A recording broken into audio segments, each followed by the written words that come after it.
Alright guys, I'm outside of a 2019 Honda HRV. This is the EX model. So I'll just walk you around and show you. You do have fog lights on this vehicle. Moving forward, you do have roof rails, so that's a little bit different from the previous year. You do have the moonroof, which is standard coming in this model. It is keyless entry, so I can walk up, throw my hand on a door handle, it'll lock or unlock for me, and I can press the black button to lock it. It's beeping at me because I have the car running right now. So let's move around to the back and show you a couple things.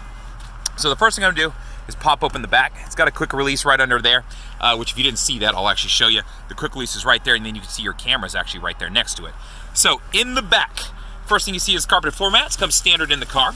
Now down below the carpeted floor mats, I will pop this open, you'll see your spare and your jack and your accessories are all underneath this foam right here. So if you need to change your tire, you absolutely can. It does have a full diameter, so full height, just not full width. Now, storage space, you can get an idea for this. If you need to throw the seats down, you've got some deals right here, you can throw them down, and I'll show you what you're working with here. And that way you can get a good idea for it in case camping went awry, or you just need to load up a good amount of gear, maybe you're a musician or something, you've got a good amount of space to work with from here. So that way you can get an idea for that. Now if we move around to the side, I'll show you the other way these doors work. So the HRV and the Fit are the only two that actually allow this. It's super cool. So I can fold these seats up, throw those down, and then they'll stay up for me.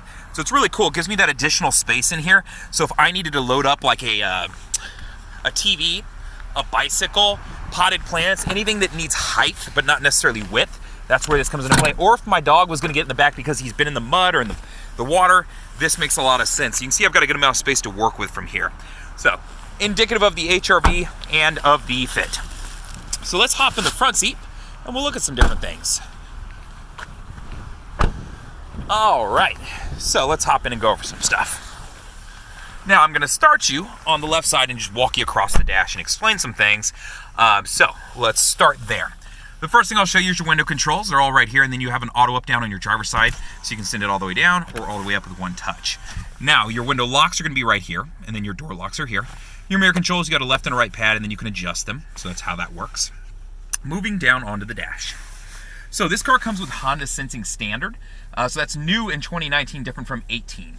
Now, the first thing I'll point out is right here, this is road departure mitigation, and you can tell it's on with the LED right there. If the LED is not on, it's not on. And it'll alert you up here when it's on or off if I hit that. So if I start to drive off the shoulder of the road, what'll happen is the car will give me an audible alert, and then the steering will vibrate to be like, hey, wake up, pay attention, you're about to drive off the side of the road. And I have some settings I can set for that if I want it more narrow, if I want it a little bit looser, so different things I can do. Now, your forward collision warning system and braking system is right here. So this is collision mitigation braking.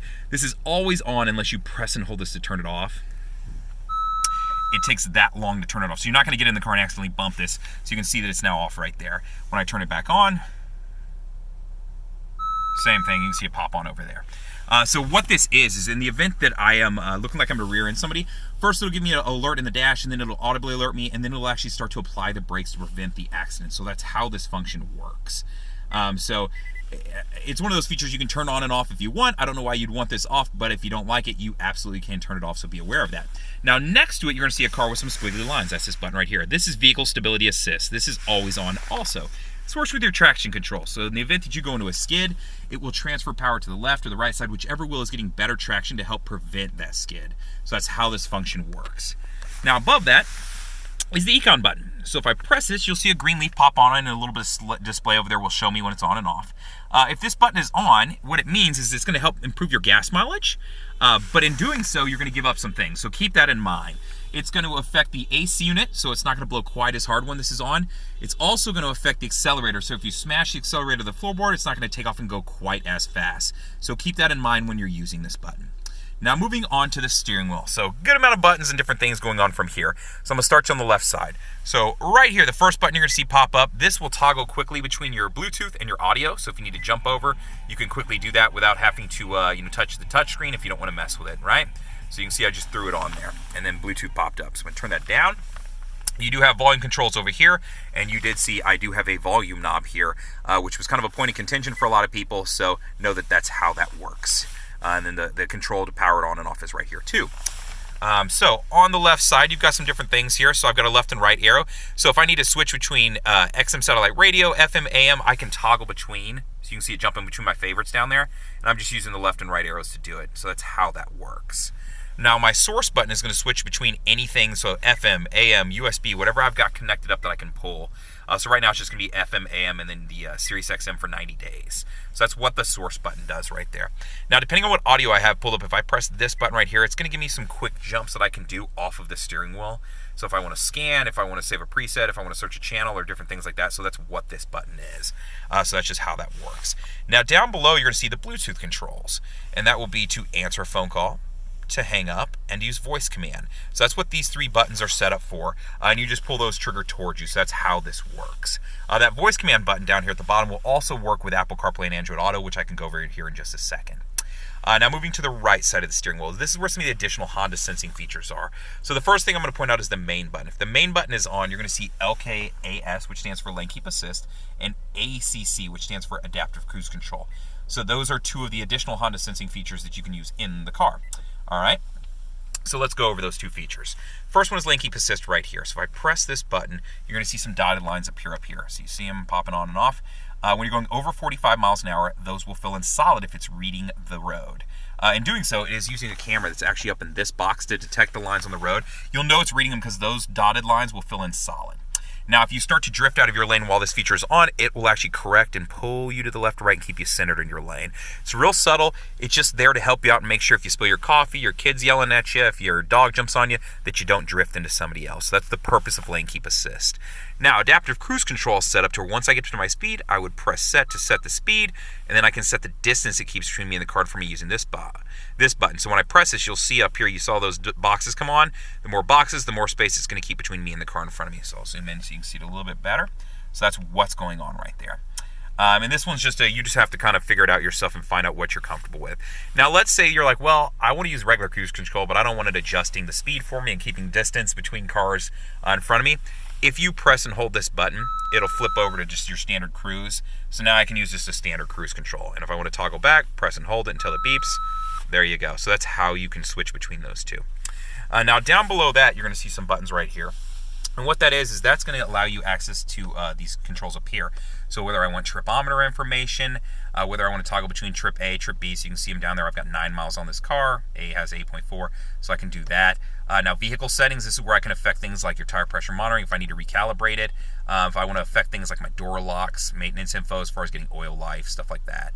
So I'm going to jump back out of that because I want to show you the door and lighting setups. Yeah, so you can see them popping up here. So door setup. Right now the auto door lock is set up to where when you hit 10 miles an hour, it'll automatically lock the doors of the car. So I can select that feature and then I can choose what I want to change it to. So if I want it, when I shift to park, it automatically locks the doors, or if I want to turn it completely off, I can do that from right here. And then if I want to exit out of that screen, so let's say I go down to auto door unlock. So this is where I can affect when the doors unlock. So right now it's set when I open my driver's side door, it'll then unlock the remaining doors of the car. So you can see that option right there. Let's say I want to change that to when I shift to park, it unlocks them all. When I turn the ignition off, it unlocks them all, or I want to turn it completely off, that's where you go to do it. So that's how I'm doing this. So these are just some different features to keep in mind that you have access to. Walkaway auto lock, I really like this feature. What this is if you get outside of 10 feet from the car and you have the keys with you, it can automatically lock the doors. So if you're one of those people that gets like halfway to the grocery store and goes, crap, I don't remember if I locked it or not, you'll probably want to turn that feature on. So just for the sake of this, I'm going to turn that one on. So that's what that feature is. So there's some other features in here you can play with, but those are the big 3 that most people have questions about and want to know how to use. Now, on the steering wheel, up above, you're going to see I've got a plus here and I've got a minus over here, and these are my paddle shifters, so I can upshift and I can downshift the car. So it just gives me a little bit more control over the car as far as that goes. Now, on the left stalk over here, you'll see I have the lights set to auto right now, and then the fog lights, I can turn them on or off. That's off, that's on. And then you'll notice a little button over here on the tip of the blinker stalk. So this is 2 ways to use this. If I turn the blinker on, so my right blinker on, you're going to see this camera fire on. And this is shooting down the right side of my car. So that camera is actually over there off the mirror. You can see it hanging off the bottom there. This red line is the end of my car. Red to orange is a car length, so you can see this pilot almost fits in it. CRV, and then orange to orange would be a secondary car length. So if I'm driving down the highway and I need to get over to get off the highway, or if I'm getting off the highway, this prevents me from having to look over my shoulder away from the road and worry about the guy in front of me. That's the function here. I don't have to use my right blinker to turn this on. That button over here on the tip of the blinker stalk, I can press that and turn it on automatically. So this is cool in the sense that, let's say I don't need to get off yet, but I heard a motorcycle and I don't know where he went, and I know I'm about to have to get over a couple lanes. I can just take a look and see who's over there. So I can turn this on and off whenever I want while I'm driving. It doesn't matter. Now, if you want to set it up to where it doesn't fire on when you turn the right blinker on, you absolutely can. And that's in the settings additionally too, which I'll show you right now. Let's go to the settings on the touchscreen. And then from there, we're going to go to, I believe, System. If you're in any of my other cars that have this, it would be under Vehicle. Oh, so let me back out here. Cameras, actually. So my lane watch camera, I can pull that up. So right now it's show with turn signal on. I can turn that off from right there. So that's if you only want it to be on when you press the button. So just so you know how to affect that. So that's where you go. So now we know how the camera over here works. Over on your right side, your windshield wipers. If you pull down, it'll do the fronts. If you want to do the back, you would flip the little switch there. So that's how that works. So simple enough from that standpoint. Now the touchscreen, let's go over a couple different things. First thing I want to do is go over some audio options. So from audio, you can touch the source button up here and see all your options. So FM, AM, 90 days or 3 months of free Sirius XM, USBs that you can plug into, which you've got some USBs down there. You can see them right there. If you want to plug a thumb drive in or something like that, you can absolutely do that. iPod, iPad, anything with an I will pretty much connect up this car via either USB or Bluetooth if you have that capability. Bluetooth is right next to it, so if you want to connect up your phone to Bluetooth and stream music, you absolutely can. It is Pandora compatible. Now, if you were a Spotify user, no big deal. I would say you just use Apple CarPlay, which I'll jump back here one screen. To use Apple CarPlay or Android Auto, you would connect your phone to the USB down there, the one with a picture of the phone on it, so that's that bottom one right there. From there, if you're an Android user, you got to download the Android Auto app. If you're an Apple user, you do not. You just plug it in. This will light up and either say Android Auto or Apple CarPlay on it when you do that. From there, you can select it, and then you're going to have some options to get to all kinds of different audio as far as Spotify, Pandora, iHeartMedia. There's a lot of different options. As far as navigations, you can pull up your navigation off your phone onto the screen. So this would give you access to Apple Maps, Google Maps, Waze. So there's a plethora of different things you can do with this system. It just allows you more connectivity. Just keep in mind the only negative, I guess you could call, is that it is using your data off your phone. So if you don't have unlimited data, keep that in mind.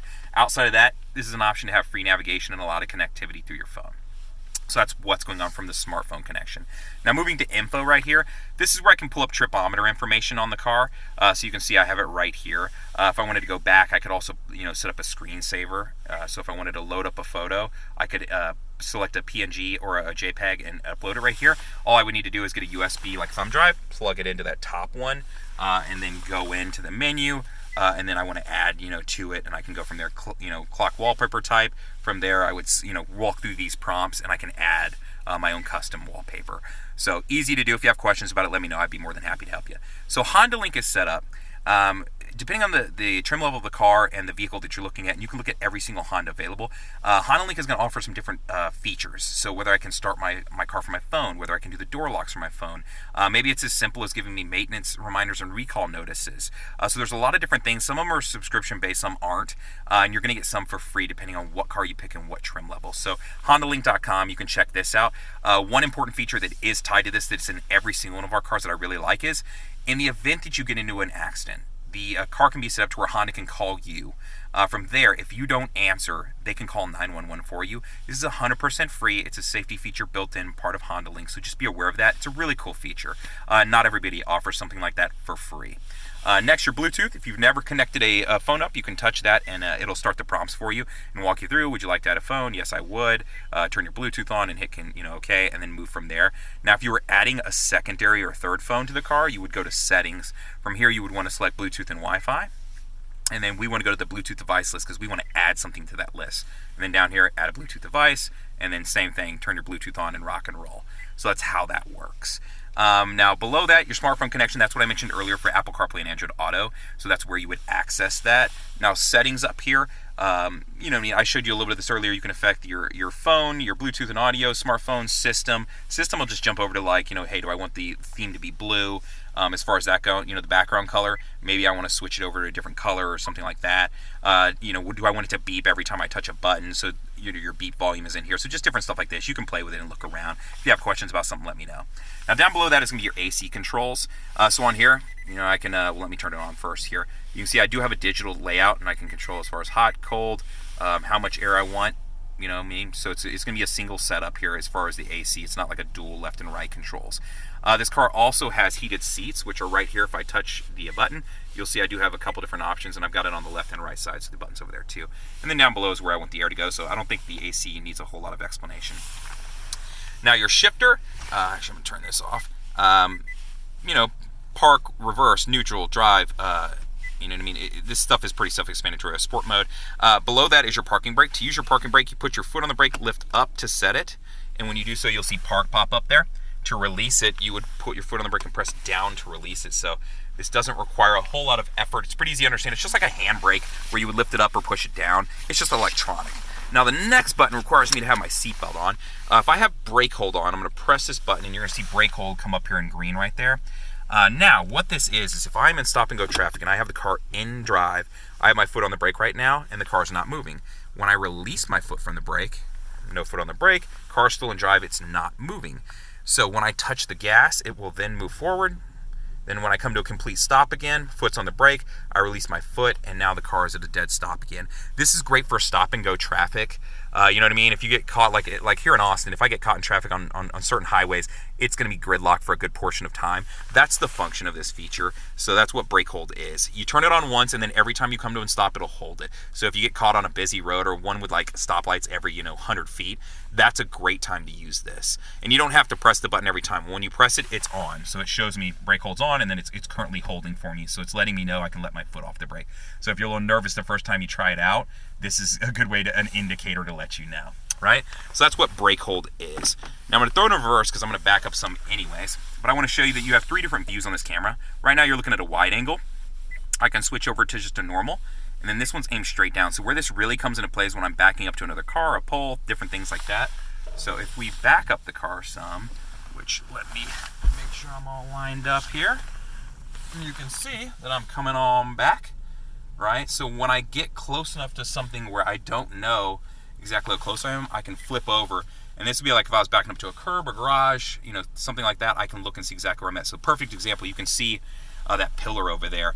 This solid line is 2.5 to 3 feet from my car. This dotted line is where the hatch is going to open up to. So if I was backing up to a garage and it was raining and I needed to make sure I had space, that would be a great time to use that. So that's what this is, and you can understand how these work. And those same 2 lines are right here. So that way you can get a better idea for what you're seeing. So that's how the backup camera works in this car. And that's in every single version of this car. You're going to have 3 different views on it. It just depends on whether the LX would have the smaller screen or the above models would have this screen. So that's what's going on from there. The rest of the new car stuff. So cup holder's actually pretty cool in this car, man. You can push down and make space for bigger, deeper drinks. You've got a deal here to throw them over to create spacing and differences. And you've got another one on this side you can press. You can see I can make room for 3 different drinks. Or if I've got bigger drinks, I can flip them in and then go push them down with my drink and do that. So pretty cool. It's different. Honda hasn't done this on a lot of cars. So I do have a sliding armrest. I can slide forward and back, and then I can pop it open. So that's what's going on from that standpoint. Above me, I do have a moonroof that I can open. To open it, you just push back and it'll send it all the way back. And then if I wanted to just crack it, if I press directly up on this, it'll crack it. And then send it back forward, press forward. The switch next to it, if I have this flip to on, when I open my doors, lights pop on. So that's just what that is. And then if it's off, they don't. So it's pretty standard stuff. The rest is what I call new car, new stuff. Everybody knows how this stuff works, handles and different things and lights. This has the black interior. This is a white model. That's what's going on. All my floorboards, no matter what, if you were looking at a model that didn't have the black interior, the floorboards, the dashes, the tops of the doors will always be black to prevent glare. It would really just be seating that you're affecting as far as colors. So if you have any questions, feel free to reach out in the YouTube video. You can always comment. You can call me on the business line at 512-443-4300, or you can email me at the letter J and then my last name, Fuller, Fuller, @howdyhonda.com. Thank you much.